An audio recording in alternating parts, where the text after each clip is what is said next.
Olá, boa tarde. O ministro do Turismo, Marcelo Álvaro, foi indiciado nos casos das candidaturas laranjas do PSL. Para a Polícia Federal, Marcelo Álvaro cometeu crime eleitoral e crime de associação criminosa. O comentarista da Globo News, Valdo Cruz, apurou que, mesmo indiciado, ele vai ser mantido no cargo. No Rio de Janeiro, uma guerra entre traficantes assustou os moradores da Zona Norte.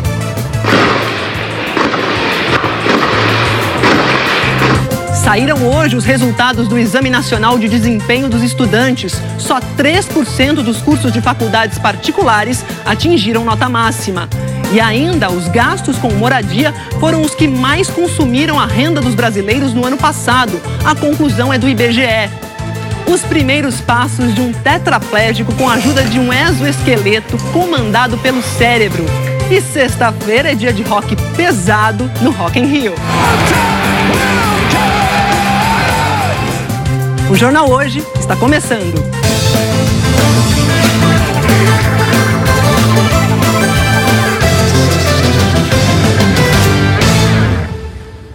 Infelizmente, a gente começa falando sobre cenas de guerra no Rio de Janeiro, dessa vez do Complexo do Chapadão e na Pedreira, na zona norte da cidade. Uma pessoa morreu, 5 ficaram feridas. Foi uma noite de terror, tiroteio, incêndio em veículos. Muita gente não conseguiu nem voltar para casa e teve que se esconder do tiroteio.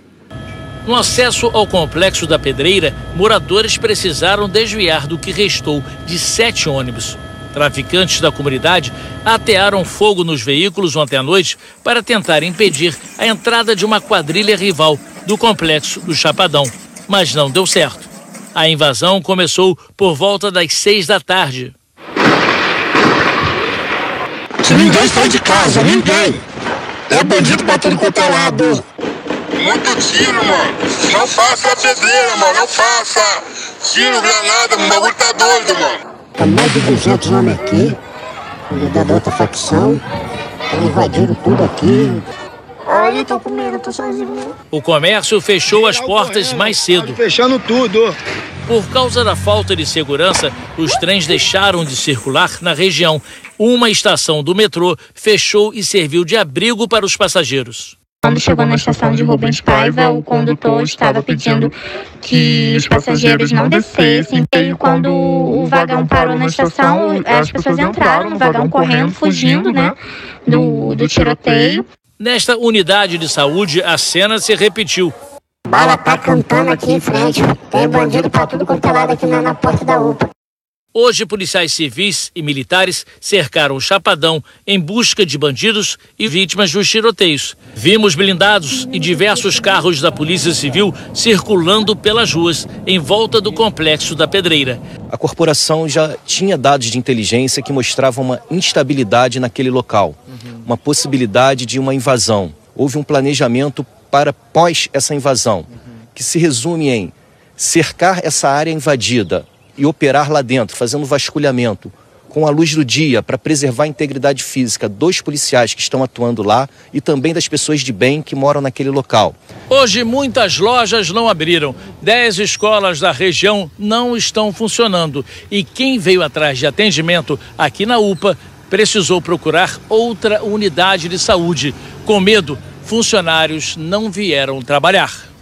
No meio do caminho dos moradores, a van metralhada. Lembra o horror da noite de ontem? Muito estrondo, muita fumaça. Lembrei das minhas filhas que estavam chegando do trabalho. Aí comecei a mandar mensagem para elas. Fica dentro do metrô, lembrei da minha neta que estava vindo da escola. Foi uma coisa horrível, nunca vi isso aqui. A gente ouviu aí o porta-voz da Polícia Militar dizendo que o planejamento era para ir para a comunidade depois da invasão. A Lívia Torres está numa delegacia da Pavuna que coordena essa operação que foi hoje cedo. Lívia, tem gente presa já? Boa tarde. Oi, Maju, boa tarde para você, boa tarde para todo mundo. Olha, uma informação atualizada é que essa operação das polícias militares civil nos complexos do Chapadão e da Pedreira terminou. Essa operação terminou. Sobre os presos, há 2 presos, eles foram trazidos aqui para a delegacia da Pavuna, que fica na Zona Norte. Eles chegaram aqui por volta das 9 horas da manhã e, segundo a polícia, eles foram presos ali no complexo da Pedreira. Aqui na rua dessa delegacia da Pavuna, onde ontem também houve uma enorme confusão, o comércio está parcialmente novamente aberto e os meios de transporte, ônibus, trens e também o metrô estão funcionando normalmente. Maju. É isso, Lívia. Eu queria mais detalhes do clima lá na comunidade, escolas. Como é que está a situação agora à tarde? Boa tarde. De novo. Olha, Maju, escolas, segundo a Secretaria Municipal de Educação, as escolas ficaram fechadas por medida de segurança. Já a Secretaria Municipal de Saúde informou que 4 postos de saúde ficaram fechados e 3 postos só estão atendendo pacientes graves. Nós também temos informação de que uma pessoa ficou morta. Essa pessoa morreu, ela foi levada por parentes ali até um hospital na zona oeste do Rio de Janeiro, mas ela não resistiu. A gente não sabe se é um suspeito ou não. E outras 5 pessoas ficaram feridas nessa operação. Desses 5 feridos, sabemos que um deles é soldado do Exército. Ele foi atingido enquanto voltava para casa ontem em uma avenida bem movimentada aqui do Rio de Janeiro, atingido por uma bala perdida. E a outra pessoa que ficou ferida é um adolescente. Portanto, sabemos que 2 desses 5 que ficaram feridos. O governador do Rio, Wilson Witzel, ele comentou tudo o que aconteceu ontem, essa grande confusão aqui no Rio de Janeiro, e disse que a polícia está sabendo agir. Vamos ouvir então na fala do governador. A polícia tem a técnica adequada. Veja, nós não podemos fazer novas vítimas. Então a polícia tem que ter uma técnica adequada, porque o bandido atira para qualquer lado. E a Polícia Federal investiga o que motivou um ataque a uma juíza ontem à noite em São Paulo. O procurador da Fazenda Nacional, Matheus Carneiro Assunção, esfaqueou a juíza Luíse Filgueiras, do Tribunal Regional Federal da 3ª Região. Ela, felizmente, passa bem. O procurador entrou no prédio com uma faca e não passou pelo detector de metais. Procurador da Fazenda, Matheus Carneiro Assunção, está na custódia da Polícia Federal em São Paulo, numa cela no 3º andar. O procurador foi preso ontem à noite em flagrante por tentar assassinar a juíza federal Luíse Filgueiras Borer. O ataque foi na sede do Tribunal Regional Federal da 3ª Região, na Avenida Paulista, no começo da noite. De acordo com o TRF, o procurador federal entrou no prédio para participar do 2º Congresso de Combate à Corrupção na Administração Pública e se identificou com a carteira funcional. Ele carregava uma faca de cozinha escondida nas roupas. Ainda segundo o tribunal, o procurador entrou aleatoriamente em diversos gabinetes e na sala do desembargador Paulo Fontes, que está em férias, encontrou a juíza federal Luíse Filgueiras. Lá, passou a atacá-la com a faca. Um servidor conseguiu segurar o procurador. A juíza Luíse Filgueiras sofreu um corte superficial no pescoço e foi atendida pelos médicos do tribunal. Segundo testemunhas, o procurador parecia perturbado. A polícia já sabe que ele está em acompanhamento médico e toma remédios. Nós entramos hoje no TRF. No primeiro detector de metais, eu estava com o celular no bolso, mas ele não apitou. Na sequência, tem um sistema de segurança como o de aeroportos. Os objetos passam pelo raio-x e as pessoas por um outro detector de metais. O evento onde o procurador estava até momentos antes do ataque começou ontem e segue acontecendo no 25º andar aqui do prédio do tribunal. Segundo o TRF, autoridades do judiciário, isso inclui o procurador da Fazenda, Matheus Carneiro Assunção, não precisam passar por nenhum tipo de detector para entrar, apenas apresentar a carteira funcional. A polícia vai investigar a motivação desse ataque. E o procurador da Fazenda, Matheus Carneiro Assunção, vai responder por tentativa de homicídio. A Procuradoria da Fazenda Nacional, onde ele trabalha, é vinculada à Advocacia Geral da União, que determinou a abertura de uma sindicância. A Advocacia Geral da União disse que lamenta o ocorrido e repudia todo e qualquer ato de violência. As associações dos juízes federais do Brasil e de São Paulo manifestaram solidariedade à juíza e pediram a apuração rigorosa dos fatos. O Sindicato Nacional dos Procuradores da Fazenda Nacional disse que o procurador Matheus Carneiro Assunção é um profissional dedicado e admirado pelos colegas e que a agressão surpreendeu a todos. O sindicato também manifestou solidariedade à juíza. Nós não conseguimos contato com a defesa do procurador. E a Polícia Federal concluiu o inquérito que apura o uso de candidaturas laranjas pelo PSL de Minas Gerais nas últimas eleições. Lembra disso? Candidaturas de mulheres só para inglês ver, com poucas chances de conseguir votos. 11 pessoas foram indiciadas, entre elas o ministro do Turismo, Marcelo Álvaro Antônio. Marcelo Álvaro Antônio foi indiciado por crime eleitoral na prestação de contas da campanha e por associação criminosa. Na época, ele era presidente do Partido Social Liberal em Minas Gerais. As investigações da PF apontaram que o partido inscreveu mulheres para participar da disputa apenas para preencher a cota exigida pelo Tribunal Superior Eleitoral. No inquérito, a PF diz que Marcelo Álvaro era e ainda é o dono do PSL mineiro e que as decisões sobre as candidaturas e distribuição de recursos tinham de passar pelo crivo dele. No documento, a polícia diz ainda que o próprio partido não acreditava no potencial de voto das candidatas. A lei determina que pelo menos 30% dos recursos do fundo eleitoral sejam destinados a candidaturas femininas. Mas, segundo as investigações, depois que essas candidaturas foram confirmadas, as mulheres tiveram que devolver uma parte da verba ao PSL. Em março, uma das candidatas do partido, Adriana Borges, denunciou o esquema ao jornal Hoje. Segundo ela, a proposta foi feita por Roberto Soares, ex-assessor de Álvaro Antônio. Ele me fez essa proposta, olha, a gente pode depositar R$100 mil na sua conta do fundo partidário, você ficaria com 10% desse valor, R$10 mil para poder fazer a sua campanha e os outros 90 você me daria cheques em branco assinados para eu poder pagar as despesas de outros candidatos, porque o partido não tem recurso para poder pagar as despesas dos outros candidatos. A princípio eu fiquei muda, eu falei, mas como é isso? Como que isso é ilegal? Aí ele virou e falou assim, não, isso a gente faz e tal, é o recurso que a gente vai ter para poder pagar as contas. Roberto também está entre os indiciados. Além dele, a PF denunciou outros 2 assessores do ministro na época da campanha, Matheus von Rondon e Raissander Souza de Paula. Os 3 já haviam sido presos em junho durante as investigações. A polícia também indiciou 4 ex-candidatas do PSL mineiro, 2 empresários que prestaram serviços para o partido no ano passado e um deputado estadual também do PSL, o professor Irineu. Agora, o inquérito vai ser encaminhado para o Ministério Público Eleitoral, que decide se apresenta ou não a denúncia à Justiça. E a gente não conseguiu contato com as defesas do Roberto Soares, o Matheus von Rondon e o Raissander Souza de Paula. A assessoria do deputado professor Irineu ainda não respondeu à nossa produção.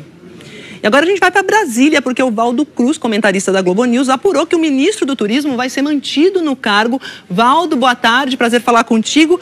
Agora diz pra gente, o que o Planalto está falando sobre toda essa situação?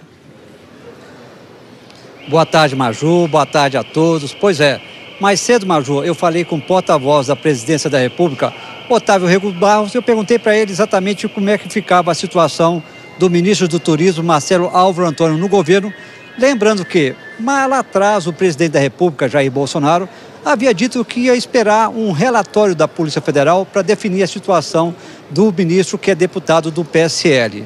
Agora, com esse indiciamento, eu perguntei, e agora, como é que fica a situação? Ele vai ser afastado ou não? Aí o porta-voz conversou com o presidente da República e me retornou dizendo, olha, acabei de falar com o presidente, o que ele me disse? Ele disse o seguinte, o presidente da República aguarda o desenrolar do processo, o ministro permanece no cargo. Ou seja, apesar daquela promessa do presidente de avaliar a situação do ministro, depois que saísse um relatório da Polícia Federal, agora saiu mais do que um relatório, veio um indiciamento da Polícia Federal, agora, apesar disso, o governo mantém Marcelo Álvaro Antônio à frente do Ministério do Turismo, dentro de uma avaliação de que ele estaria fazendo um bom trabalho. Marcelo Álvaro Antônio hoje está indo para Buenos Aires, onde vai participar de uma feira de turismo. Ontem, por sinal, Maju, ele esteve ali durante uma longa audiência com o presidente da República.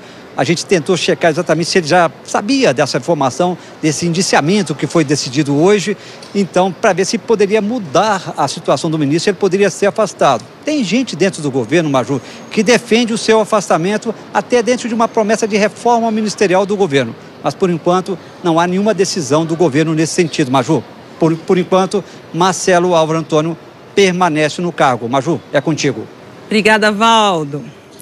E olha, o grupo de trabalho da Câmara dos Deputados que discute o pacote anticrime quer que as milícias passem a ser investigadas pela Polícia Federal. Quem tem os detalhes sobre isso é a Andréa Sadi, que hoje voltou aqui para o nosso estúdio, está aqui conosco. Oi, Sadi. E aí, Maju, tudo bom? Tudo bom? Conta pra gente isso. Hoje, milícia ela é investigada, combatida pelas polícias estaduais, certo? Pelas polícias locais, Polícia Civil, né, Maju? O grande foco do projeto que está sendo discutido lá na Câmara dos Deputados pelo grupo de trabalho é o seguinte, é você transferir essa investigação para a Polícia Federal. É aquele grupo do pacote anticrime, aquelas propostas que foram enviadas pelo ministro da Justiça, Sérgio Moro, também tem proposta que foi sugerida pelo ministro Alexandre de Moraes, do Supremo. Os deputados estão discutindo esses itens, entre esses itens, o combate às milícias. E aí o que muda quando federaliza? Por que federalizar, né? Uhum. E também essa proposta já estava também sugerida pelo Alexandre de Moraes. Isso. E agora tem uma nova visão. Eu quero que você conta pra gente. Porque qual era a discussão? Era você fazer uma alteração no Código Penal. Isso estava proposto pelo ministro Alexandre de Moraes. O que os deputados querem fazer agora? Uma proposta de emenda à Constituição, alterar a Constituição. Por quê? Eu conversei com alguns deputados do grupo, como a própria presidente do grupo, a deputada Margarete Coelho. Ela disse o seguinte, que quando muda o foro da investigação, por exemplo, no caso, se a Polícia Federal for investigar as milícias, quem vai julgar esses casos tem que ser a Justiça Federal. E quem estipula o foro para os casos investigados é a Constituição. Então, por isso que precisa fazer essa transferência de PEC, de projeto de lei, na verdade, para uma PEC.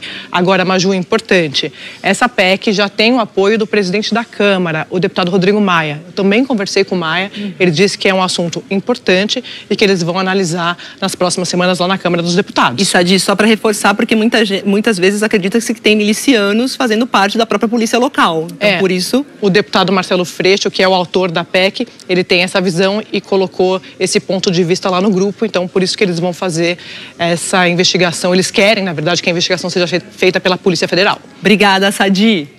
E olha, o governo já está calculando como compensar a perda dos 76 bilhões de reais imposta pela mudança na reforma da Previdência aprovada pelo Senado. Uma das ideias é usar parte do dinheiro do chamado Pacto Federativo, que seria repassado da União para estados e municípios. Para a equipe econômica, a matemática é simples. O governo federal precisa de dinheiro. Então, se a previsão de economia da reforma da Previdência diminui, é preciso encontrar outras fontes de recursos. E isso pode atingir o dinheiro que a União repassa a estados e municípios. Em entrevista ao repórter João Borges, o secretário de Fazenda disse que a compensação é inevitável. Se nós não temos do lado de cá da reforma da Previdência uma redução na despesa primária numa magnitude que entendemos ser a necessária para o país, teremos também do lado de cá do Pacto Federativo uma transferência dessa receita primária da União para os estados e municípios em uma magnitude menor. O exato valor, a precisão, ainda não chegamos ao final, embora tenhamos todos os cálculos para cada um dos cenários de perdas dessa potência fiscal que entendemos que é necessária para o país ter equilíbrio nas contas públicas. O presidente da Câmara acha natural o governo buscar compensações. Isso não é uma questão de querer, agora é uma questão de obrigação. Se o governo tinha uma expectativa de economizar 1 trilhão, vai economizar 800, é óbvio que ele tem que tirar das contas dele, né, os 15, 20 bi que perdeu por ano. Não é uma questão de vontade nem de interesse. É óbvio que os recursos que o governo projeta para distribuir para os estados e municípios tiveram uma perda. O problema é que estados e municípios também têm dificuldades em fechar as contas. Por isso é que se fala na revisão do Pacto Federativo, ou seja, um acordo entre prefeitos, governadores e o governo federal para a distribuição da arrecadação. O que está sendo discutido neste momento ainda não é como compensar as perdas da União com a alteração na proposta de reforma, e sim como ficará a partilha do dinheiro dos leilões de áreas do pré-sal previstos para novembro. A chamada cessão onerosa deve render mais de 100 bilhões de reais. Parte desse dinheiro será dividido entre estados e municípios. O relator da proposta na Câmara quer destinar 20% desse dinheiro para os municípios e 10% para os estados. Há outra proposta, 10% para estados, 10% para municípios e 10% que seriam distribuídos via emendas parlamentares. A ideia contraria o que foi aprovado por senadores, que destinava 15% para estados e 15% para municípios. Não, acho que a gente vai chegar num acordo, né? O importante é que o recurso chegue, né, no município e no estado. seja em forma de emenda, seja em forma do projeto do acordo já estabelecido. Mas a preocupação dos senadores é que os estados sejam beneficiados e que seja cumprido o acordo. A disputa deve esquentar nas próximas semanas. O resultado dessas negociações pode garantir a votação do segundo turno da reforma da Previdência ainda em outubro. Agora vamos de noticiário internacional. A gente vai falar do Equador, onde o presidente Lenín Moreno decretou estado de exceção por 60 dias. Que é isso? Olha, no estado de exceção fica proibido, por exemplo, o direito das pessoas se reunirem em espaços públicos. O governo diz que a medida é para evitar o caos no país. Mesmo assim, teve greve de motoristas, de ônibus e de táxi. Continua essa greve por lá e tem relatos de novos protestos hoje. Ontem, manifestantes saíram às ruas na capital Quito e em outras cidades para protestar contra a alta de até 123% no preço dos combustíveis. 350 pessoas foram presas e 28 policiais ficaram feridos, segundo as autoridades. Sindicatos ligados aos transportes convocaram as manifestações e uma greve, depois que o presidente Lenín Moreno anunciou o fim dos subsídios à gasolina e ao diesel. Por mais de 40 anos, o governo subsidiou os combustíveis, mas Lenín decidiu acabar com isso para enxugar os gastos públicos. Arrumar as contas do governo era uma das condições para o Fundo Monetário Internacional dar um empréstimo de mais de 4 bilhões de dólares ao Equador. E do Equador a gente vai para o Peru, porque teve manifestação ontem à noite em Lima para apoiar o presidente Martín Vizcarra. 3.000 pessoas foram às ruas no centro da cidade. Estudantes, trabalhadores e vários grupos foram à Praça San Martín. Ontem, Martín Vizcarra deu posse a um novo gabinete. Na segunda-feira, o país mergulhou numa crise institucional. Vizcarra dissolveu o Congresso e convocou eleições antecipadas, depois que os parlamentares se recusaram a mudar o sistema de escolha dos juízes da Suprema Corte peruana. É a vez dos Estados Unidos. O presidente americano Donald Trump voltou a negar agora há pouco que tenha pressionado o presidente da Ucrânia em troca de informações para prejudicar um rival político. Mas mensagens de celular de diplomatas americanos divulgadas ontem à noite mostram que não é bem assim não, reforçam a versão de que Trump pressionou sim o governo da Ucrânia. A gente vai para Nova York falar sobre isso com a Sandra Coutinho, que tem detalhes que dizem essas mensagens. Sandra, boa tarde. Boa tarde para você, Maju, e para todo mundo. Olha, essas mensagens mostram que antes mesmo do telefonema de Donald Trump, o enviado americano à Ucrânia, Kurt Volker, já pressionava o presidente Volodymyr Zelensky a investigar o ex-vice-presidente Joe Biden. A moeda de troca era uma chance de ser recebido da Casa Branca pelo presidente Trump. Na manhã do tal telefonema, em que Trump pediu um favor a Zelensky, Volker disse a um conselheiro do governo ucraniano que se Trump ficasse convencido de que o Biden ia ser mesmo investigado, a data da visita já podia até ser marcada. Em outra mensagem, um diplomata americano chegou a dizer o seguinte: seria uma loucura suspender a ajuda militar à Ucrânia para pressionar o país para fazer essa mesma investigação. Trump disse agora há pouco que, como presidente, ele tem direito de investigar casos de corrupção, mesmo pedindo a ajuda a outro país.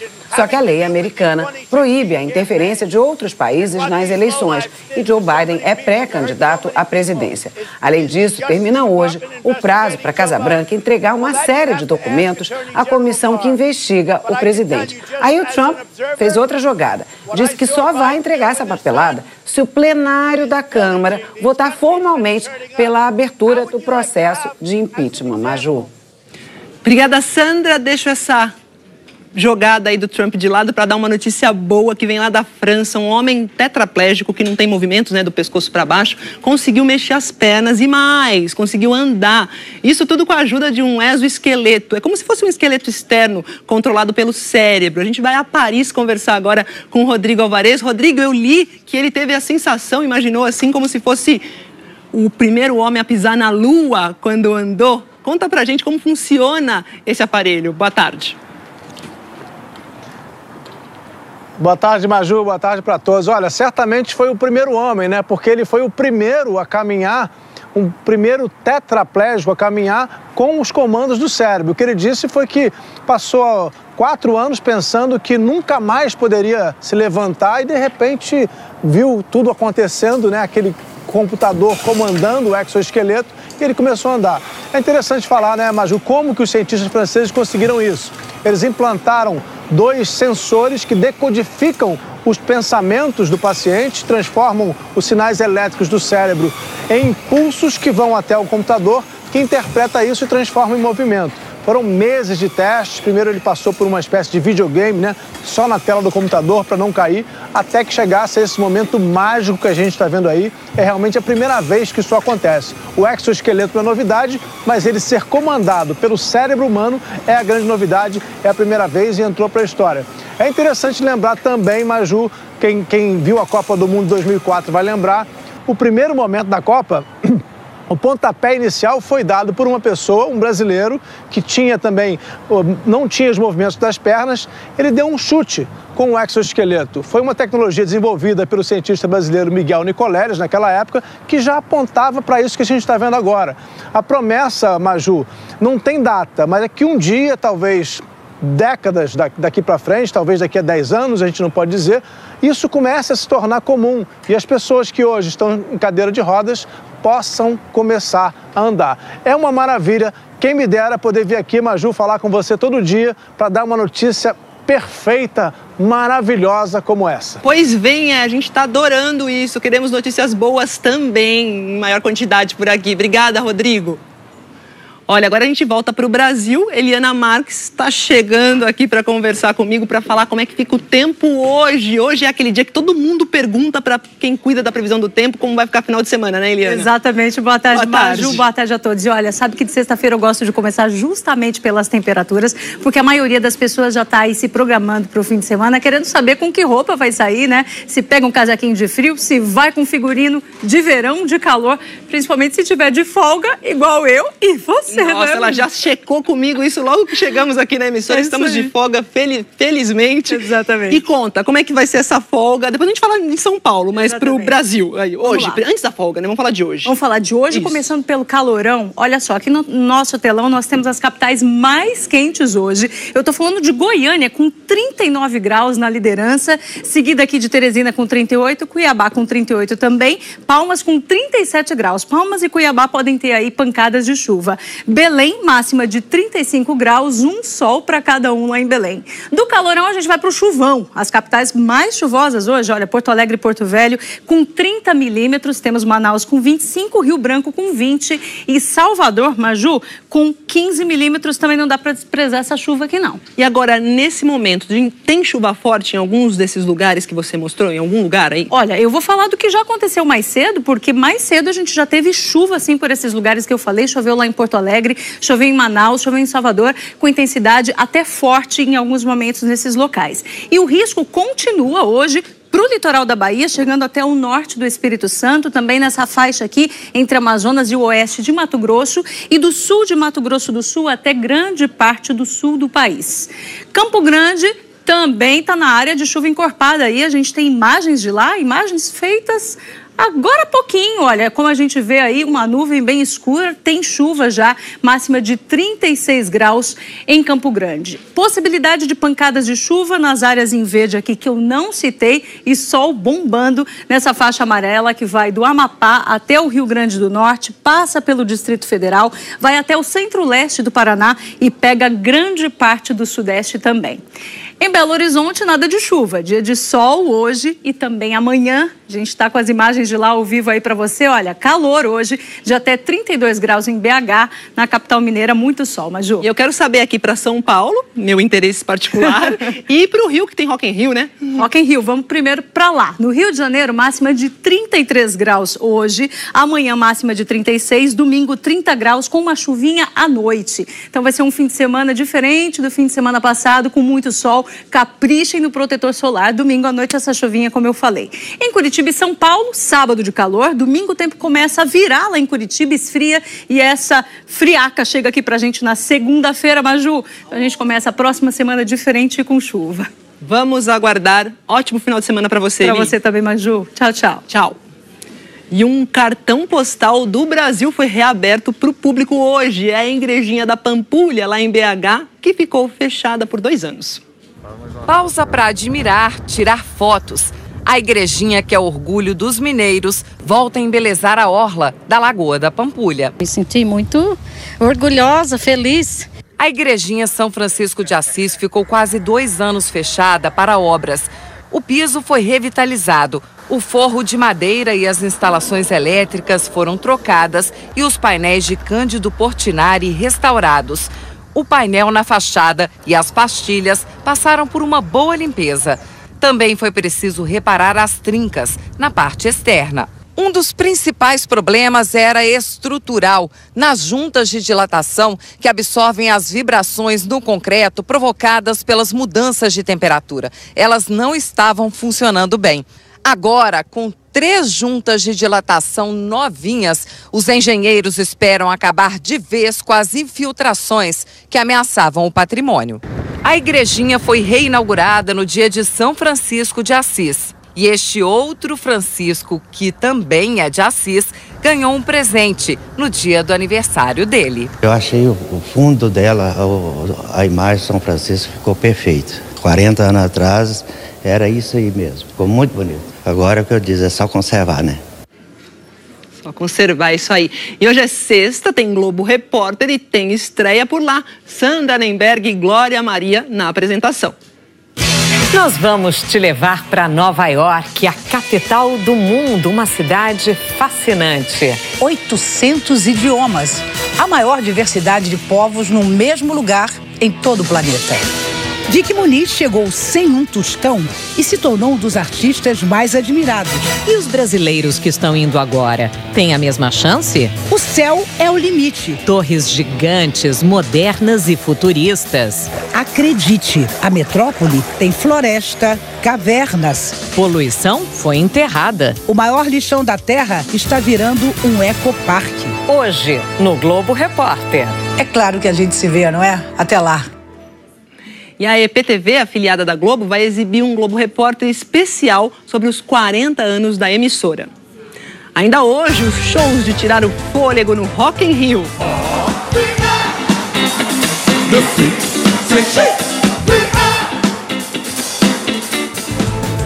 E a seguir, o desempenho ruim das faculdades particulares no Exame Nacional de Desempenho dos Estudantes. E o IBGE faz um raio-x do orçamento dos brasileiros. Até já!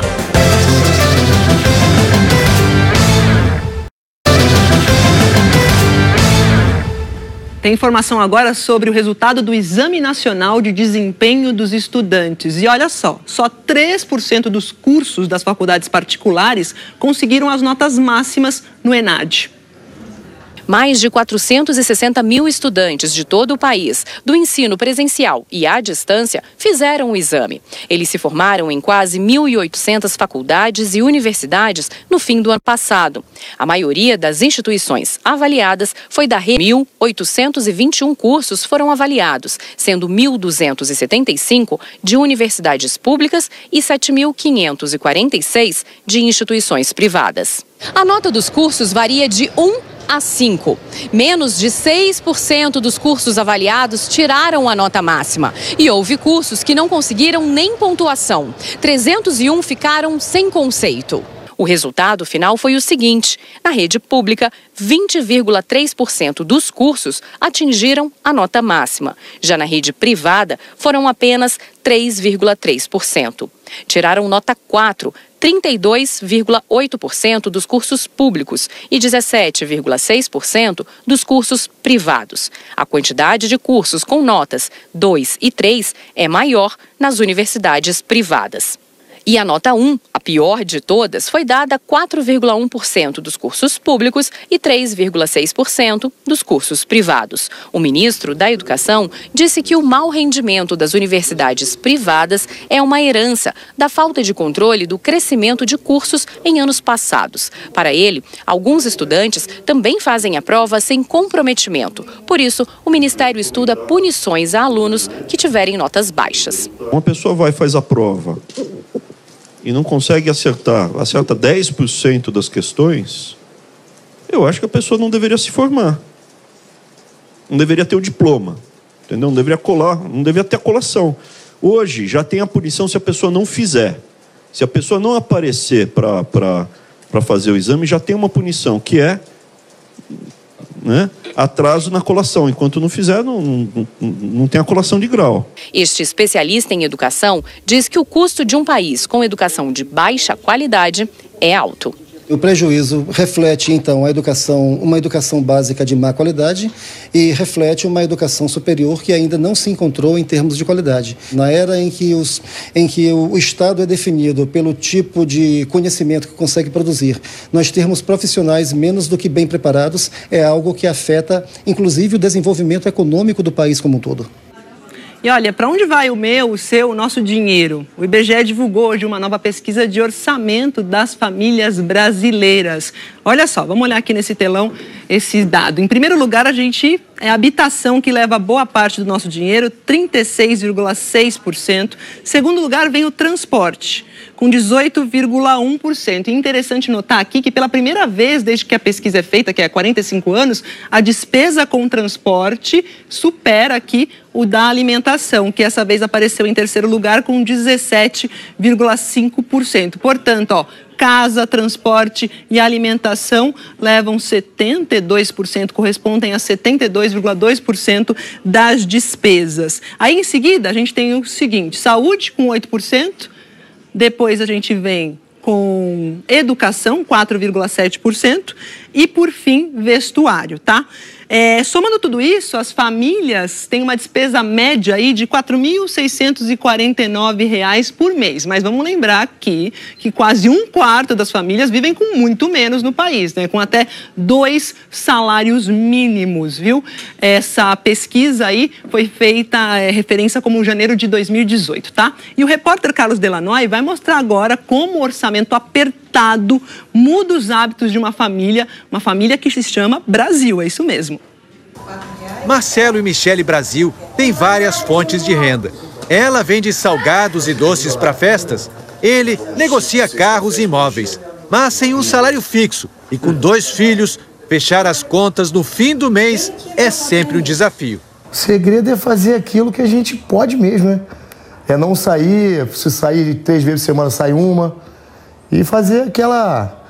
isso aqui vamos pagar daqui a pouco, isso aqui vamos esperar entrar dinheiro e se virando.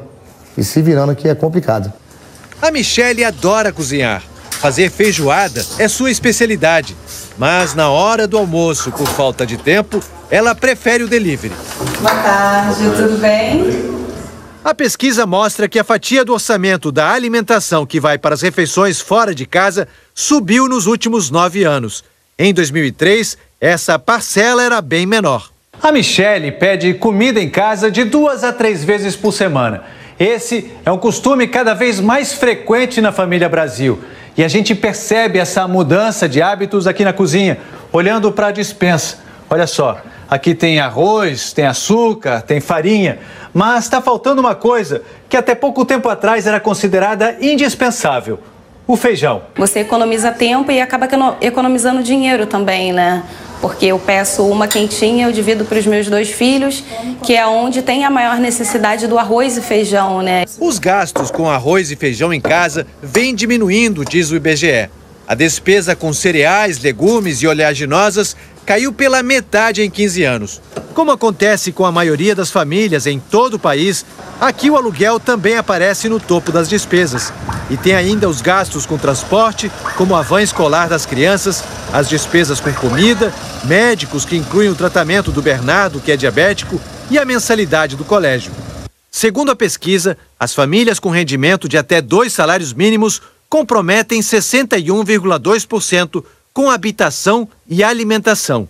Já aqueles que ganham mais de 25 salários mínimos gastam 30,2% da renda com essas despesas. Às vezes a necessidade de mais horas no trabalho obriga a família a abrir mão da alimentação em residência, que é mais saudável e até de custo menor, para comprometer uma parte maior do orçamento com alimentação fora de casa. Com um orçamento muito restrito, né, qualquer aumento de preço em cima daquilo que é essencial para o sustento da família prejudica muito, diminui muito a qualidade de vida dessas famílias. O orçamento do Marcelo e da Michele só fecha graças ao apoio da família. Somos um retrato do Brasil e eu tenho hoje a minha sogra que acaba ajudando a gente também, né? Então ela ajuda a gente a pagar a escola, pagar plano de saúde. Então, assim, a ajuda que vem de fora também é super importante pra gente. E amanhã tem estreia no Como Será. Olhando para uma foto, dá para saber quem de fato é a pessoa retratada? Essa é a pegada da nossa nova série Retratos. A gente vai mostrar gente como a gente, que apesar das dificuldades, tá aí para ajudar o próximo. Nosso primeiro retrato é da Elisete Santos. Renato Cunha foi dar um choque digital numa família onde ninguém larga o celular. Como será que a tatuagem ganhou o gosto de muita gente? E como a tatuagem de rena é usada para melhorar a autoestima? E todo sábado também tem o podcast do Como Será. O tema de amanhã é menopausa. É só acessar g1.com.br/podcasts. A seguir, manifestantes vão às ruas de máscaras para desafiar uma lei do governo de Hong Kong. Os shows de ontem no Rock in Rio.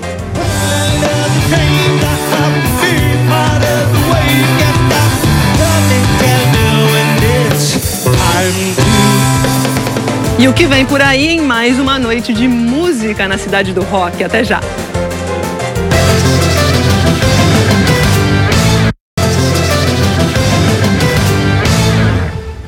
Mais de 8 meses depois do rompimento da barragem da Vale, em Brumadinho, mais um corpo foi encontrado hoje. Ainda não foi possível identificar essa vítima. Os bombeiros continuam trabalhando na busca por 20 desaparecidos. 250 pessoas morreram depois da tragédia na mina do Córrego do Feijão. A gente tem visto várias manifestações pedindo aí por mais democracia em Hong Kong e o governo decidiu usar uma lei da era colonial para proibir o uso de máscaras em protestos a partir de amanhã. E olha o que aconteceu hoje, ó. Olha aqui, ó, vamos ver no nosso painel. Para desafiar a lei, manifestantes foram às ruas pedindo que as pessoas levassem máscaras. Teve confusão no metrô. A proibição do governo se aplica a todo tipo de protesto, seja autorizado ou proibido pelas autoridades. Só pode cobrir o rosto nas ruas quem tiver problema de saúde ou necessidade profissional. A chefe do executivo disse hoje que a violência está destruindo Hong Kong. Vamos sair de Hong Kong e vamos lá para falar de metal hoje no Rock in Rio. Grandes nomes do som pesado nos 2 maiores palcos da cidade do rock. É com o Fábio Jutsi que traz pra gente as informações. Já tá assim, ó, rock and roll. E aí, Fábio, ontem teve Chic, teve Red Hot e hoje? Sepultura na veia. Hoje...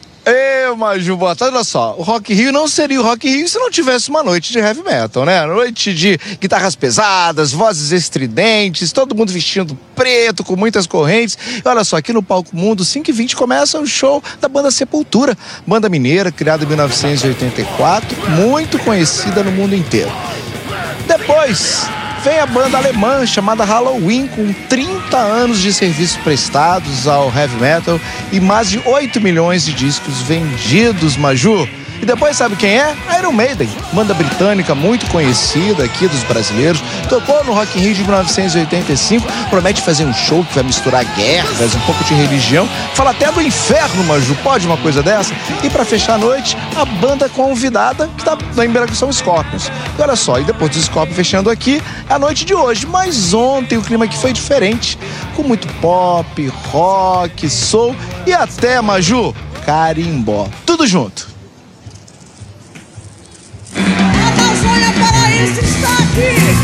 Para seguir em frente nessa quinta, o Rock in Rio teve que parar. Fafá de Belém, Gabi Amarantos, Dona Onete, carimbó e guitarrada. Os sons do norte deram um sabor todo diferente ao palco Sunset. Carimbó, sirimbó é gostoso em Belém do Pará. Quem é de casa, quem vem pela primeira vez, aqui todo mundo é bem chegado. Que o diga essa dupla chama IBI, formada por 2 irmãs franco-cubanas que fizeram parceria com o rapper Emicida num show marcado por protestos contra a violência no Rio de Janeiro. No telão, imagens da vereadora Marielle Franco e da menina Ágata, morta por uma bala perdida no Complexo do Alemão. Mais cedo, no Espaço Favela, o rapper do gueto se apresentou usando um blusão de tricô com 80 perfurações, para lembrar o músico Evaldo Rosa, fuzilado por militares do Exército em abril desse ano. No Palco Mundo, onde o prato do dia é rock, a primeira entrada é também uma das mais conhecidas. Essa é a 7ª vez que o Capital Inicial se apresenta no festival. Se um dia eu pudesse ver meu passado inteiro. De repente começa um grande baile.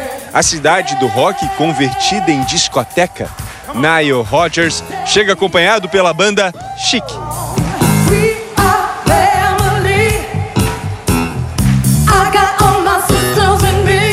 Autor de alguns dos maiores clássicos da música disco, Nile Rodgers já produziu Lady Gaga, Diana Ross, David Bowie e Daft Punk. Esse cara sabe como fazer um sucesso.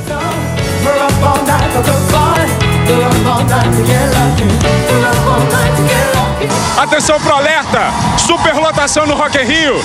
50 pessoas no Palco Mundo ao lado de Nile Rodgers e Chic. Imagina só a sensação de estar curtindo o Rock in Rio de cima do Palco Mundo. É incrível demais. Melhor experiência da minha vida, sem dúvidas. Falando em discoteca, a penúltima banda da noite já começou. É a Panic at the Disco.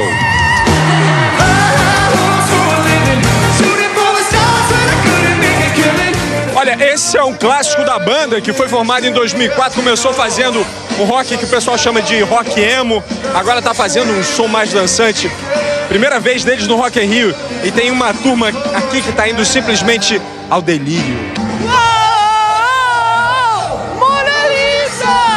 Quando o assunto é Rock in Rio, o Red Hot tem uma marca que nenhuma outra banda tem.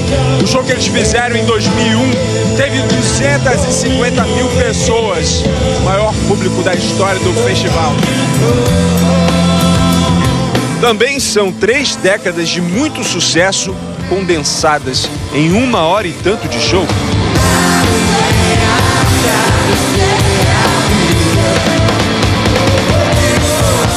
E dedicou uma das canções à Amazônia.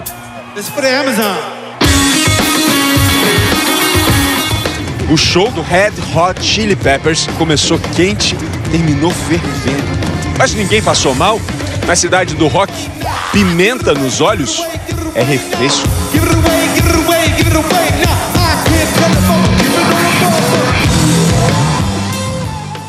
E a gente termina o jornal hoje com esse clima apimentado, quente. Você acompanha outras notícias no Jornal Nacional. Boa tarde, bom fim de semana. E agora se joguem aí com a Fernanda Gentil, Érico Braz e Fabiana Carla.